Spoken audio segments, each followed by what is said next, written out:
Bonjour à tous, je suis heureux de vous accueillir sur ce webinaire consacré à l'investissement résidentiel au Texas.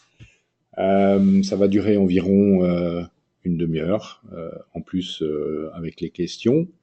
On va essayer de voir pourquoi le Texas est aujourd'hui un État particulièrement intéressant, comment on fait et combien ça coûte et combien ça rapporte. Avant de démarrer, on va se présenter. Donc, qui sommes-nous?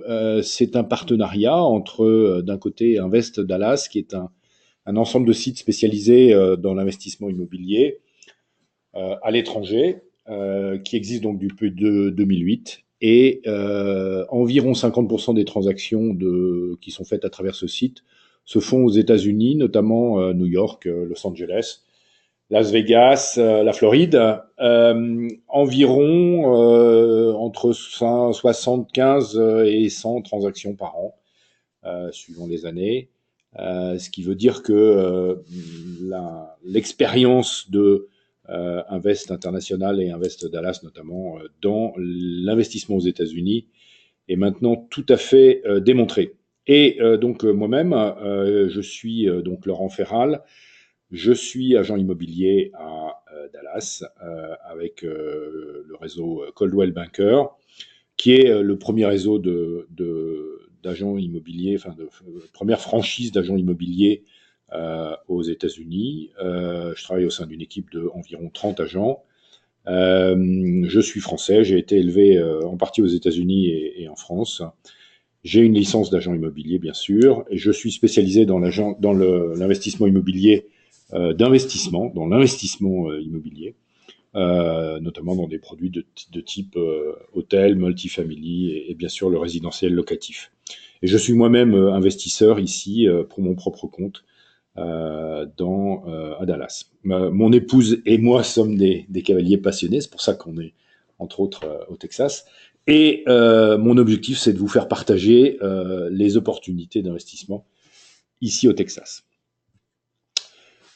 Donc, l'objet de ce séminaire, c'est de vous présenter pourquoi il faut investir au Texas en ce moment, pourquoi c'est intéressant, comment on fait, comment on investit, combien ça coûte, combien ça rapporte, et ça va donc durer environ 30 minutes pour ceux qui ont besoin d'avoir un horaire précis. Euh, on a quelques clichés sur le Texas. Quand on est français, qu'on habite en France et qu'on est basé en Europe, en général, on connaît très mal le Texas. Alors, il y a évidemment quelques clichés tout à fait classiques. Euh, vous reconnaissez JR, le héros de la série télévisée. Bon, bien sûr, le Texas, c'est les cow-boys qui travaillent le bétail. C'est le rodéo, c'est les ranchs typiques du Texas.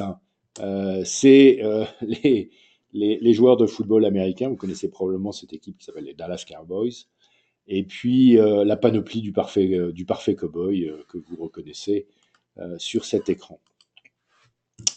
La réalité du Texas, c'est en fait complètement différent. D'abord, le Texas, c'est un État central des États-Unis et c'est surtout un des plus grands États en termes de surface des États-Unis. Comme vous le voyez, c'est 1,5 fois la France.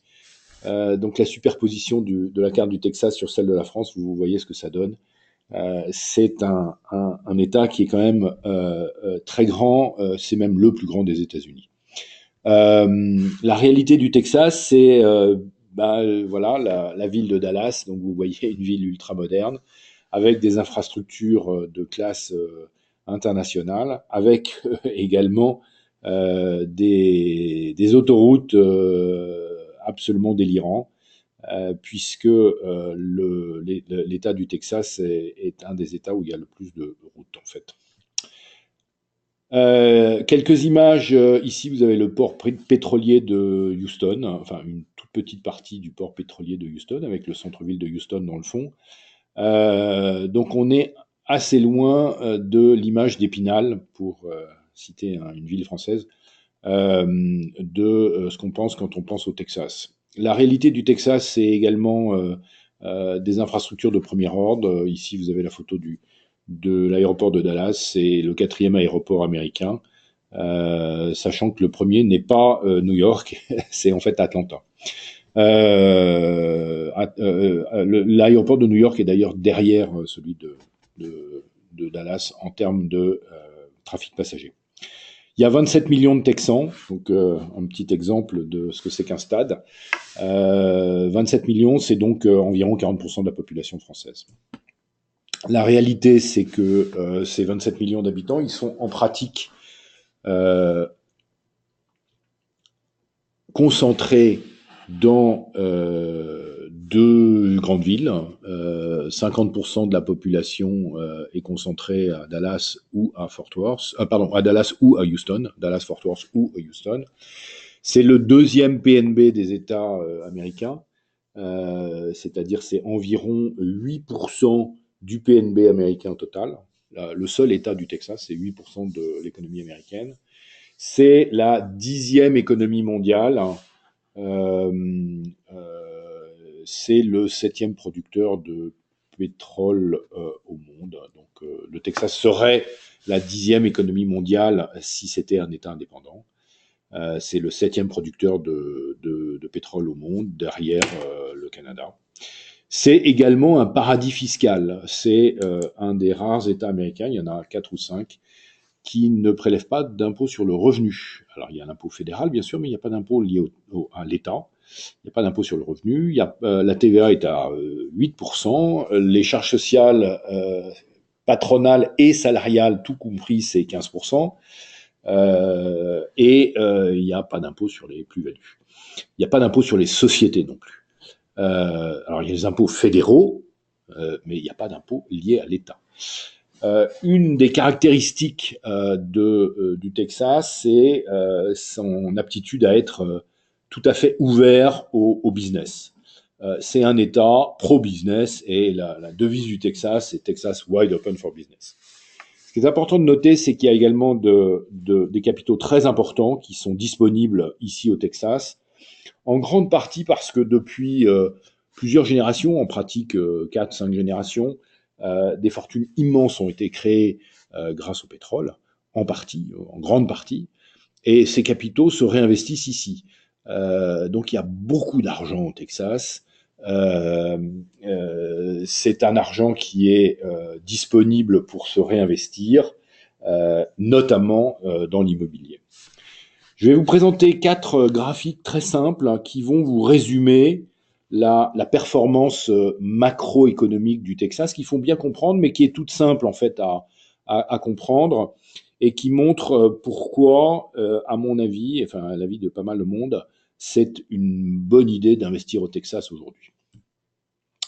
Premier graphique, c'est la performance la croissance du PNB du Texas par rapport à la croissance du PNB américain. Donc ce que vous voyez en rouge, c'est le Texas, en bleu, c'est le PNB américain, la croissance du PNB américain, chaque année depuis pratiquement 20 ans. Ce qu'on voit, c'est que, en gros, le PNB du Texas croît chaque année de environ 2% de plus que le PNB de l'ensemble des États-Unis. C'est-à-dire que quand les Américains, enfin quand le PNB américain croît de l'ordre de 3%, le PNB du Texas, en général, la croissance du PNB du Texas est en général à 5%. Ça, c'est le premier point. Donc, on a une surperformance du Texas depuis, en gros, 20 ans. Deuxième élément, c'est que le Texas amortit très bien les crises. Ce que vous voyez en 2008-2009, là où le PNB américain a diminué de pratiquement 3%, et ben le PNB du Texas, il a bougé de moins 0,6%. C'est-à-dire qu'on a un phénomène d'amortissement des crises. Ce qui montre également, ce graphique montre également la capacité qu'a eu le Texas de se diversifier en dehors de l'économie pétrolière, puisque vous voyez qu'en 2016, là où le pétrole, donc en 2016, en gros, le prix du pétrole a été divisé par 2. puisqu'on est passé de 100 $ à 50 $ pour simplifier. Cette année-là, le Texas, il a quand même eu une croissance positive, ce qui montre bien que l'ensemble de l'économie texane est maintenant bien diversifiée, même si le pétrole aide pas mal de choses, on n'est pas du tout dépendant du pétrole. Deuxième graphique, c'est la capacité du Texas à créer des emplois. On a une véritable machine à créer des emplois. Il y a environ 12 millions d'emplois au Texas aujourd'hui, sur une population de 27 millions. Il s'en crée en gros 300 000 par an. Ça fait à peu près 3%. Même dans les mauvaises années, par exemple 2016, on a créé 158 000 emplois. En 2017, on sera à probablement plus de 300 000 emplois créés, c'est-à-dire 2,5% de croissance du nombre d'emplois. Donc on a une croissance économique, et cette croissance économique se matérialise entre autres par des créations d'emplois qui vont donc appeler une croissance démographique. C'est donc le troisième graphique qui est tout simple à comprendre. La population du Texas aujourd'hui, on est, comme je vous le disais, à 27 millions. On vient de 11 millions en 1960. On vient de 20 millions en 2000. On est aujourd'hui à 27 millions. La tendance, c'est environ 37 millions en 2030. 2030, c'est bientôt, c'est dans 12-13 ans. 37 millions, donc c'est plus 10 millions d'habitants sur les 10-12 années qui viennent. Et un doublement de la population d'ici 2050. C'est une performance incroyable. Et pourtant, c'est lié à quoi? C'est tout simple. C'est lié à d'abord la forte attractivité du Texas. On va comprendre tout de suite pourquoi. Les Américains sont très mobiles. Les Américains, ils sont opportunistes. Et on a en plus une immigration tant interne aux États-Unis que, évidemment, une immigration du Sud. Le Texas a une très longue frontière avec, comme vous le savez, le Mexique. On est donc à plus de 10 millions d'habitants d'ici à 2030 et un doublement de la population d'ici à 2050. Dernier graphique que je voulais vous montrer et vous commenter, c'est un graphique très simple qui montre le prix médian d'une maison par rapport au revenu médian d'un foyer dans 5 ou 6 grandes métropoles américaines. Donc on a Los Angeles, New York, Chicago, Philadelphie, Dallas.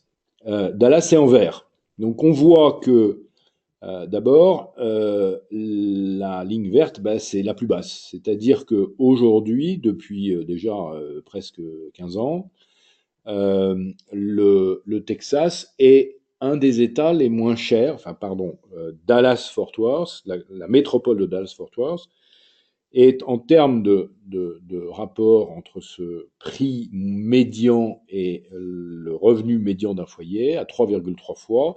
On est le moins cher des métropoles américaines et on est même sous la moyenne américaine, qui est en noir, qui est à 3,3. Donc le Dallas est à 3,1, là où la moyenne est à 3,3. La deuxième chose qu'il faut regarder, c'est que vous voyez que les amplitudes de variation sont finalement assez faibles. On est au niveau le plus bas et on a un faible niveau de variation, ce qui en termes de risque, de mesure du risque, me semble intéressant. Troisième élément, on est sur un marché qui est très peu spéculatif.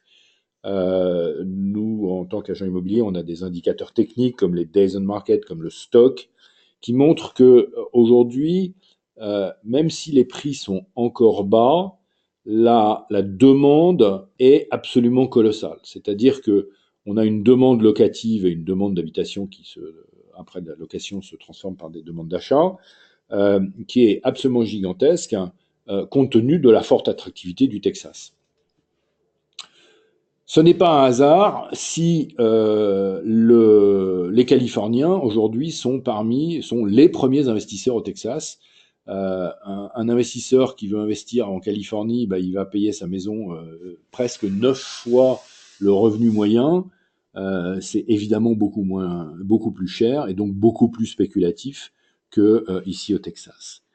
Et il me semble que cette mesure, ce graphique est tout à fait parlant parce qu'il montre qu'on est sur un immobilier qui est encore très peu cher, qui a bien sûr un potentiel de hausse si on regarde par rapport à d'autres grandes villes, et tout en étant extrêmement solvable. On n'est pas du tout dans un marché spéculatif. Alors les conséquences pour l'immobilier texan, bah, c'est que la croissance de la population, elle va assez naturellement se concentrer sur les deux grandes villes, Dallas et Houston, qui représentent aujourd'hui 50% de la population texane. Et à notre avis, Dallas et Fort Worth, donc Dallas, ce qu'on appelle la métroplex DFW, qui est à 400 km à l'intérieur des terres, va désormais prendre l'avantage sur Houston. Les deux grandes villes sont à peu près de taille équivalente, à 1 million près. Parce que Houston vient de subir l'ouragan Harvey, qui a fait quand même d'énormes dégâts et d'énormes inondations. Et les gens se rendent bien compte aujourd'hui que les phénomènes d'ouragans maritimes sont de plus en plus fréquents et de plus en plus violents. Donc, tout ce qui est au bord de la mer risque de baisser, enfin, ou tout au moins de moins augmenter que ce qui est mieux protégé, les villes les mieux protégées à l'intérieur des terres. Je pense qu'on a la même analyse avec la Floride, où on peut avoir des dégâts très importants et des difficultés de s'assurer. Par exemple, les inondations, c'est impossible de s'assurer. Deux exemples également parlants qui montrent que le Texas a une très forte attractivité, et en particulier Dallas-Fort Worth. Une photo du data center de Facebook qui vient de s'installer en 2015. Pour se rendre compte, ce bâtiment, il fait 12 hectares. Juste le bâtiment couvert. 12 hectares, c'est un investissement de 1 milliard. Et Amazon envisage de s'installer, alors il est encore en pourparlers avec un certain nombre de villes, mais probablement au Texas, pour son headquarters régional.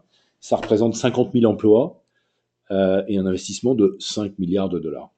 Donc c'est pas encore décidé, mais il est assez probable que ça se passera au Texas.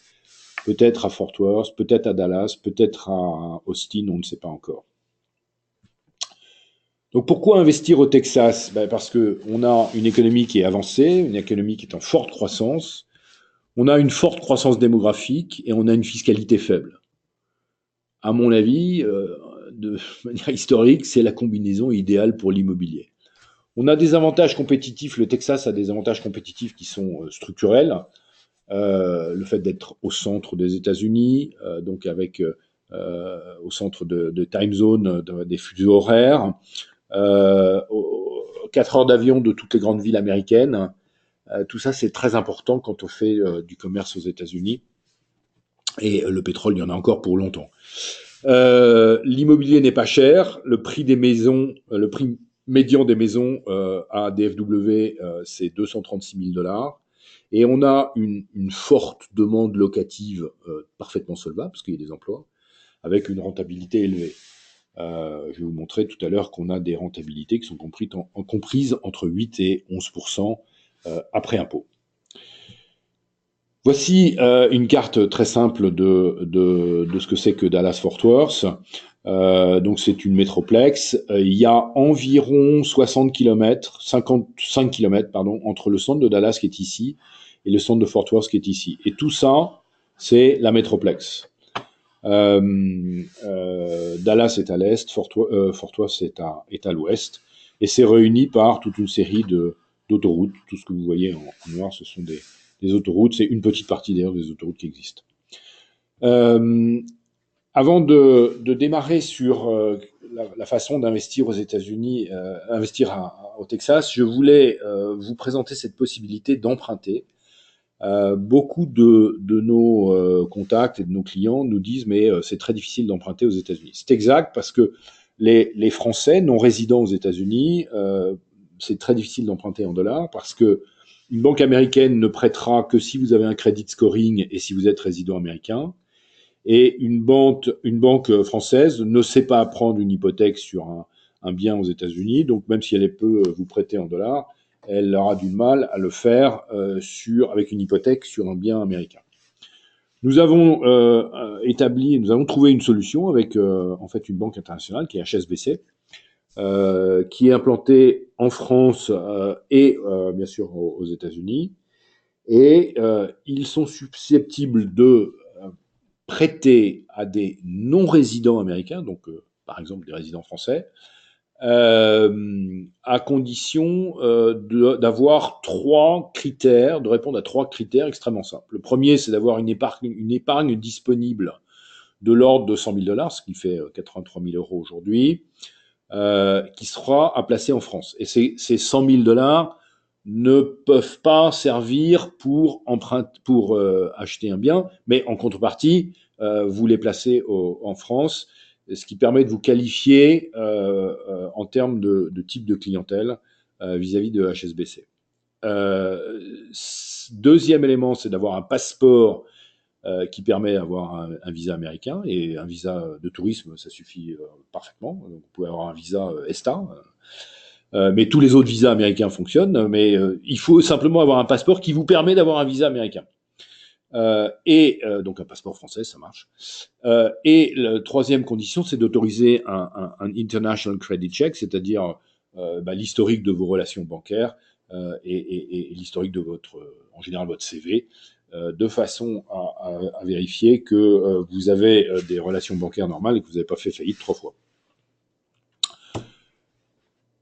Dans ces conditions, réunir ces 3 conditions, la banque vous prête en dollars jusqu'à 60% de la valeur du bien acheté aux États-Unis. Alors, vous pouvez avoir un taux fixe, un taux variable, une durée de 5 à 30 ans, c'est des emprunts tout à fait classiques. Pour votre résidence principale, si vous décidez de venir habiter aux États-Unis, pour votre résidence secondaire, si vous souhaitez en avoir une, ou pour faire un investissement. Ça marche dans tous les États américains et c'est applicable à toute personne qui arrive aux États-Unis, qui est par exemple expatrié, ou simplement un investisseur qui souhaite venir investir aux États-Unis sans être résident américain. Il faut simplement ouvrir un compte en euros auprès de HSBC en France, si vous êtes résident français, ou un autre pays si vous êtes résident d'un autre pays, et avoir bien sûr un compte en US dollars aux USA, auprès de HSBC aux USA, pour la gestion du bien que vous allez acheter. Par exemple, l'encaissement des loyers, le paiement des impôts, le paiement de l'assurance, enfin ce type de compte de fonctionnement. Si ça vous intéresse, vous m'appelez, vous me contactez, et on mettra ça en place avec nos amis de HSBC. Alors, très bien d'investir au Texas, mais comment on fait ? Comment on choisit ? Parce que voilà, il y a une pléthore de biens. Alors, notre recommandation, elle est la suivante. La première, c'est de s'intéresser à une maison individuelle. Donc voilà, je vais vous montrer quelques photos de ce à quoi ça ressemble. Une maison individuelle, c'est-à-dire une single family, plutôt qu'une multifamily. Parce que la raison principale, c'est que la single family, le jour où vous voulez la revendre, alors d'abord c'est ce qui est le plus demandé aujourd'hui, c'est le rêve américain, mais le jour où vous voulez la revendre, vous pouvez la revendre à qui vous voulez, y compris au grand public. Et c'est là où vous aurez la meilleure appréciation, s'il y a bien sûr des plus-values. Alors qu'un multifamily, vous allez avoir un bon rendement. En revanche, vous ne pourrez le revendre qu'à un investisseur. Et à mon avis, l'investisseur, les investisseurs sur les multifamily, ils demandent des cotes, et les taux de rendement sur les multifamily sont aujourd'hui sensiblement faibles. On est entre 5 et 8%. 5% pour les mieux gérés, ce qui me semble un rendement assez faible. La maison typique, c'est ce qu'on appelle Single Family Residence 3-2-2, c'est-à-dire 3 chambres, 2 salles de bain, 2 garages, plus un jardin.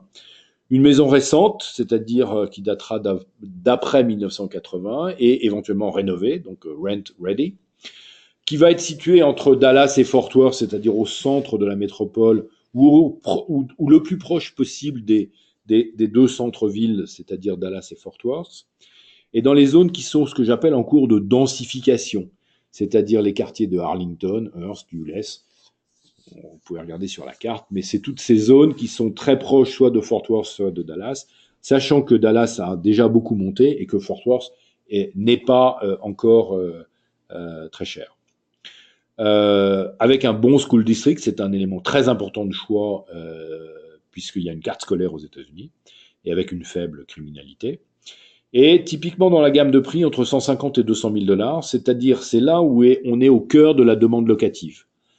On va être sous le prix médian qui est de 236 000 dollars. C'est là où on va avoir donc le risque de baisse est à mon avis limité parce que faut bien que les gens ils se logent quelque part. C'est là où on a le meilleur rendement locatif. On va avoir un rendement qui sera presque de 1% de la valeur du bien par mois. C'est-à-dire que quand vous avez une maison qui vaut 200 000 dollars, bah vous allez la louer à peu près 2 000 dollars. C'est un rendement brut, bien sûr.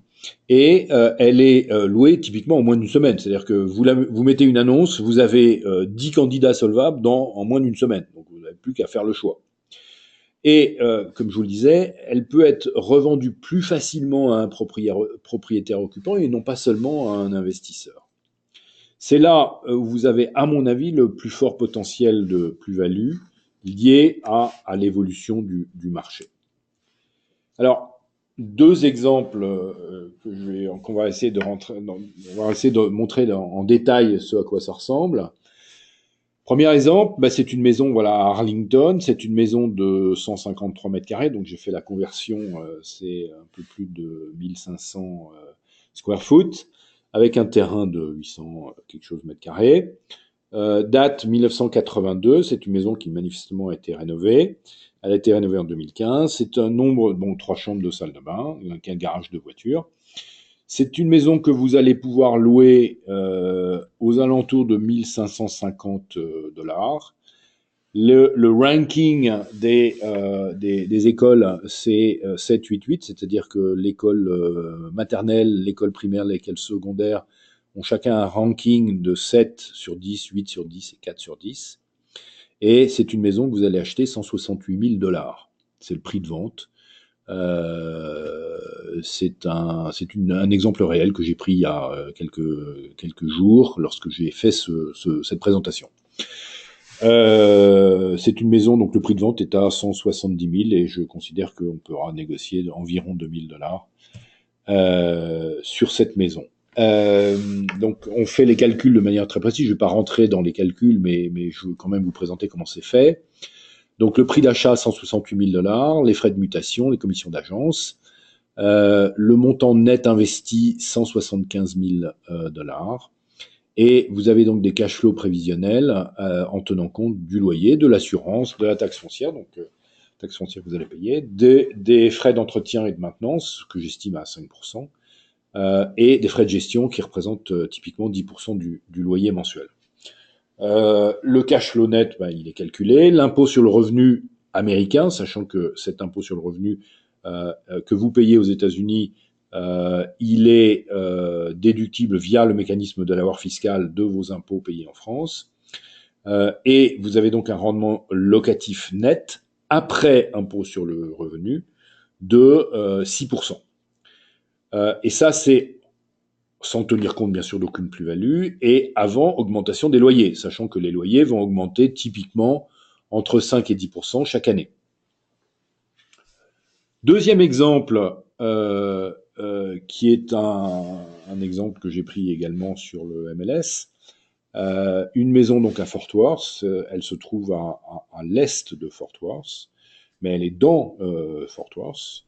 C'est une maison individuelle, 4 chambres, 3 salles de bain, donc un peu plus grande, 250 mètres carrés, presque 250 mètres carrés. Un peu plus récente, c'est une maison de 2005.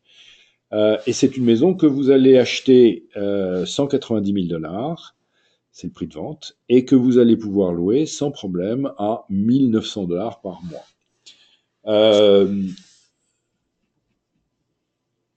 les calculs dans le détail, donc avec la même logique, mais cette fois-ci en empruntant la somme de 60% du prix. Donc en faisant jouer un effet de levier tout à fait simple. Le prix d'achat de la maison, donc 188 $, les frais de mutation, commission d'agence, l'emprunt, et le montant net investi dans ce cas précis est de 86 000 $. Ces 86 000 $, pardon, les cash flows prévisionnels, donc je les ai calculés par mois et par an. Vous avez donc un rendement brut de 12% par rapport au loyer brut, donc puisqu'on est à 1% par mois. Et vous avez un rendement après impôt, donc après impôt sur le revenu, de 9,29%. C'est ce montant-là, donc un montant avec un effet de levier qui est tout à fait simple. Et vous avez bien sûr l'emprunt qui est remboursé qui est largement remboursé par les loyers. Et ce rendement de 9,29, c'est bien sûr avant augmentation de loyer annuel et avant plus-value. Alors j'ai fait le calcul pour vous donner le même exemple, sur ce même exemple numéro 2, de ce qui se passe si vous revendez la maison dans 5 ans. Qu'est-ce que ça donne en vrai, en tenant compte de l'ensemble des frais. Donc, je ne vais pas rentrer dans le détail parce que vous pouvez avoir accès à cette présentation en la téléchargeant depuis le site, et on va vous l'envoyer par email. Mais en gros, vous investissez 86 000 $ et vous revendez la maison 5 ans plus tard avec une augmentation de 4% par an. Donc je n'ai pris que j'ai fait une hypothèse de croissance des loyers et de la valeur de la maison de 4% par an, sachant que en réalité, sur les 10 dernières années, on est en plutôt une augmentation de loyer de l'ordre de 8 à 9% par an, et une augmentation des prix, si on part de 2008, sur les 10 dernières années, on est à 5-6% d'augmentation. Donc, j'ai pris une hypothèse qui me semble raisonnable et conservatrice, comme toujours, avec une augmentation des loyers et une augmentation de la maison de 4% par an. Donc les calculs sont simples. Le loyer augmente chaque année, l'ensemble des frais bien sûr augmente de 4%. Seul le remboursement de l'emprunt ne change pas. J'ai pris une hypothèse de remboursement d'emprunt à taux fixe. On est donc sur un taux de rendement de l'investissement après impôt sur les plus-values, après impôt sur le revenu et impôt sur les plus-values, de l'ordre de 11,4%, en prenant des hypothèses réalistes, puisque c'est des hypothèses tout à fait... c'est une hypothèse de marché, et une hypothèse de croissance de la valeur du bien et des loyers de 4%, ce qui me semble particulièrement conservateur. Bien sûr, ce taux de rendement interne est hors effet avoir fiscal et hors charge. Alors, quelques éléments importants pour comprendre comment ça marche. Le premier, c'est il y a une convention fiscale américaine, franco-américaine, c'est le principe de non-double imposition. Donc, ce que vous payez comme impôt aux États-Unis, vous ne le repayez pas en France. Vous avez un avoir fiscal sur les impôts payés aux États-Unis qui est déductible des impôts français. Et en réalité, en pratique, l'avoir fiscal que vous allez pouvoir déduire de votre impôt en France est supérieur à l'impôt que vous avez effectivement payé aux USA, lorsque vous êtes résident français. Pas rentrer dans le détail, mais c'est un point important.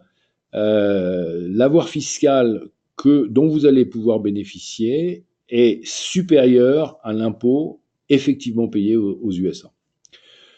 La fiscalité des plus-values, en général, aux États-Unis, c'est 15% dans le cadre donc, des impositions à plus-value. Et seule l'imposition fédérale s'applique. Il n'y a pas d'impôt sur le Texas.